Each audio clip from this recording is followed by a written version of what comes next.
In wrestling, effective monsters are worth their weight in gold, and since they typically weigh upwards of 300 pounds, that is a lot of gold. Trouble is, they are hard to come by, and it can be even harder to maintain their aura once you find one, especially in WWE, where intimidating big man has so easily been turned into silly massive idiot, depending on the whims of an old madman. Some monsters have been able to stay monsters for the long haul, but they tend to be the exception. I'm Adam Pacitti from Cultaholic Wrestling, and these are 10 monsters WWE turned into jokes. Join us. Number 10, VISCERA. Nelson Frazier's WWE career saw him come and go while flipping between portraying a menacing heel and a comical babyface. His WWE career began as Men on a Mission's Mabel, who was then given a massive push as King Mabel when he somewhat inexplicably won the King of the Ring tournament and found himself in the WWE title mix. When that flopped, Frazier went away for a while and then came back to be repackaged as VISCERA, a member of The Undertaker's menacing Ministry of Darkness group. He looked like a killer, decked out in all the black with the makeup, the special contact lenses, enhancing his monstrous appearance. Once more, he disappeared and then came back a few years later. During this next run, however, the VISCERA character would go in a wildly different direction as the big man was rebranded the world's largest love machine. No longer interested in Satanism, Big Vis was solely focused on bedding the likes of Trish Stratus and Lillian Garcia while wearing pajamas during matches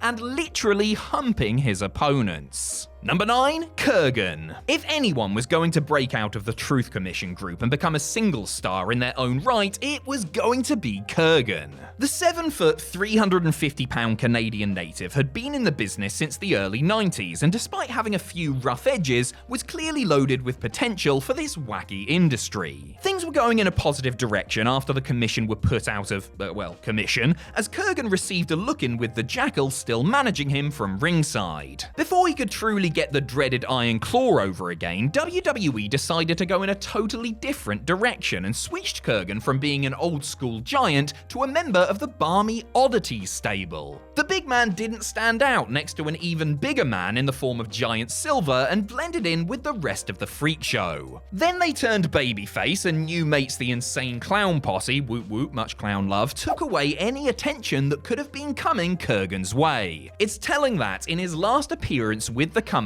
Kurgan did a 40-second job to The Undertaker on Sunday Night Heat. Number 8, Vladimir Kozlov. When it came to Vladimir Kozlov, WWE knew that they had to be careful with how they presented him and do everything possible to hide his weaknesses while accentuating his positives. That meant steamrolling through his opponents in quick squash matches and amassing an impressive undefeated streak. Amazingly, the Moscow Mauler quickly found himself in the main event mix alongside the likes of Triple H, Jeff Hardy, and The Undertaker, and was protected as much as possible. It didn't work out on the blue brand, and Vlad found himself playing the foreign menace on ECW before that brand bit the dust and Kozlov transferred to Raw, where he met Santino Marella. Partnering with the Milan Miracle was actually the best thing to happen for Vladimir, even if he went from dismantling Hall of Famers to competing in dance-offs. Because Kozlov was so limited in the ring and had such a stiff personality, he worked better in tag scenarios and contrasted nicely with the OTT Santino on promos and in segments. While he probably would have liked to have Ivan Drago'd his way to a world title, in truth he probably bought himself another year in WWE by becoming the straight man in an odd couple tandem. Number 7, Matt Morgan. After leaving Tough Enough Season 2 due to injury, WWE decided to offer Matt Morgan another shot at superstardom and signed him to a developmental deal. Reporting to Ohio Valley Wrestling, Morgan was christened the Blueprint, and at 7 feet tall and weighing around 300 pounds, he really was the sort of specimen WWE looked for when recruiting. Morgan was called up to the main roster and aligned with fellow freaks like Nathan Jones and Brock Lesnar in a group put together by SmackDown general manager Paul Heyman. Though he certainly looked the part and was booked as a dominant force, he clearly needed some more seasoning and was sent back to OVW for another year. When he came back to the blue brand as Carlito's Muscle, he looked and,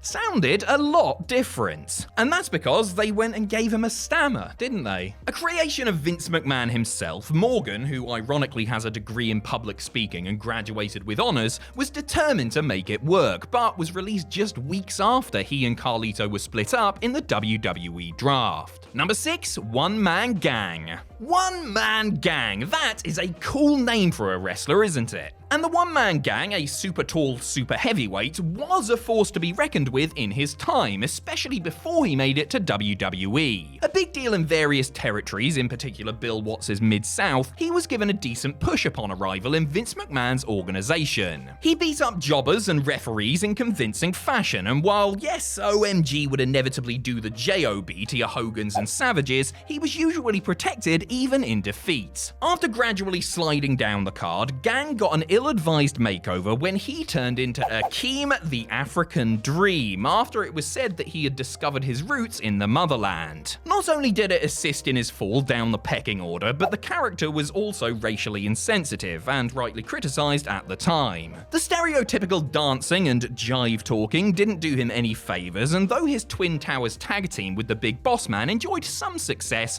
once they split up and Akeem lost the feud, the writing was on the wall. Number 5, George Steele. Would you believe me if I told you this hairy, green-tongued madman regularly headlined Madison Square Garden opposite then WWE champion Bruno Sammartino? Well, I don't know why you wouldn't believe me. When have I ever lied to you before? I mean, apart from all those times, of course. Unbelievable though it may seem to WWE fans who grew up watching George the Animal Steele attempting to eat turnbuckles and carrying around a stuffed animal, he was an effective monster heel and met the living legend in stretcher matches, cage matches, Texas death matches, and even went the distance in time limit draws. During the cartoonish mid-80s, however, he went from dangerously crazy wild man to relatively harmless simpleton. Part of the reason for this was because Steele himself was getting on a bit and would, in fact, retire by the end of the decade. Still, it's something of a shame that a lot of fans simply aren't aware that the animal was a big deal in his day and was quite the brawling heel before wrestling became less about drawing a house and more about selling action figures and lunchboxes. Number 4, The Big Show. WWE signed Paul White away from WCW with the belief that they could have the next Andre the Giant on their hands, tying him down to a lucrative long-term contract.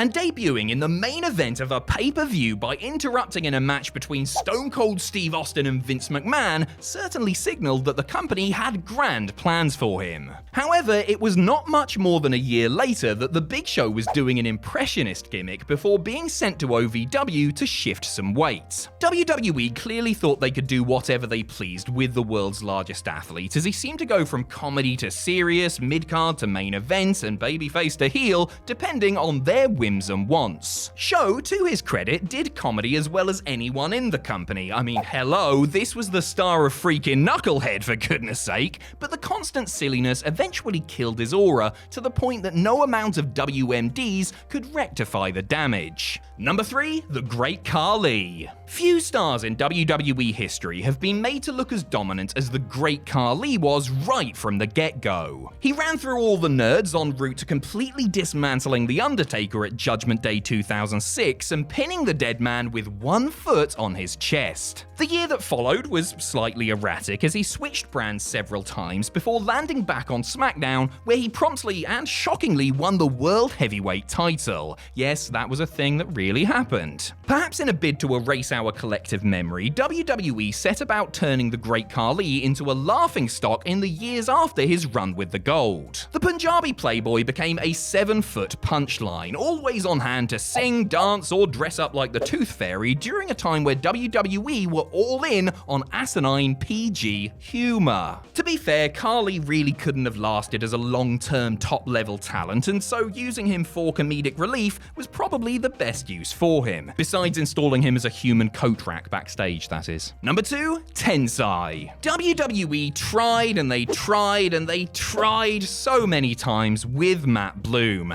and they tried And that was just during his first stint with the company, before he was released and reinvented himself overseas as a feared foreigner in New Japan Pro Wrestling. He came back following an almost 8-year absence, not as Albert or A-Train, but as TENSAI, a character inspired by his tenure in the land of the rising sun. Pegged for a headline feud with John Cena, TENSAI got a rare victory over the face that runs the place just 3 weeks into his second spell. The signs were good, and he continued crushing the Tyson Kidds and Alex Rileys of the world when his push came to a screeching halt, and he was then used primarily to put everyone else over instead. The monster had become a mouse, albeit a big bald mouse with terrible tattoos, and any hope he had of being positioned as a threatening top-level heel were well and truly over. Like many big men before him, his salvation came with Ha Ha and a decent mid-card run in the novelty Tons of Funk tag team alongside Brodus Clay. And you better bet your sweet tea he was dancing in women's lingerie within weeks of their formation.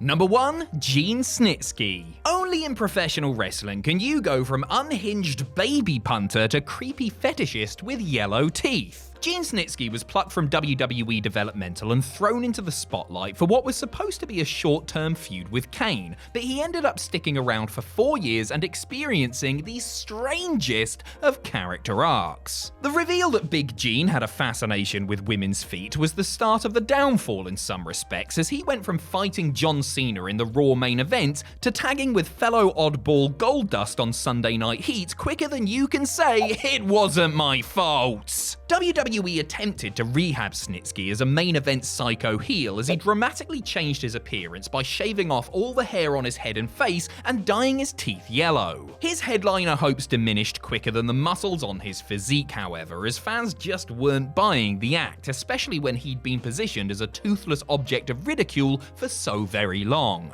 Speaking of the teeth, this man actually dyed his yellow because he thought it would help him get over. God loves a trier, I guess, but Vince McMahon has no care for monsters with yellow teeth.